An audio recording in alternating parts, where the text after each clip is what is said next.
Aujourd'hui, une question qui intéresse les entreprises de travaux publics. On va voir à partir de quand il y a obligation de faire un repérage amiante avant travaux pour les chantiers de travaux publics. Et ce, suivant les modalités décrites dans l'arrêté du 4 juin 2024. Alors, première lecture, on voit que cet arrêté, qui concerne donc les ouvrages de génie civil, d'infrastructures de transport et de réseaux divers, on voit qu'il est applicable au 1er juillet 2026. Donc pas de débat, à partir du 1er janvier 2026, il vous faudra pour tout chantier un rapport de repérage amiante à vos travaux, fait dans les conditions décrites dans cet arrêté. Alors maintenant, on va regarder l'arrêté de façon plus précise, et on va notamment regarder l'article 13. Alors cet article nous dit qu'en attendant la date d'application de cet arrêté, il faudra faire des repérages suivant la norme NFX 46-102. Même si l'ensemble de l'arrêté n'est pas applicable, il faudra tout de même avoir un repérage amiante avant travaux suivant la norme NFX 46-102.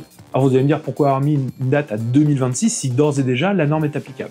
Pourquoi ? Parce qu'il faut former les opérateurs de repérage. En attendant d'avoir suffisamment d'opérateurs de repérage formés dans les conditions de l'arrêté, il y a une petite période de latence, le temps que tout se mette en place. En attendant, les donneurs d'ordre, vous avez l'obligation de demander à un opérateur de repérage, certes pas forcément formé dans les conditions de l'arrêté, mais un opérateur de repérage amiante tout de même, et de lui demander de faire un repérage suivant la norme NFX 46-102.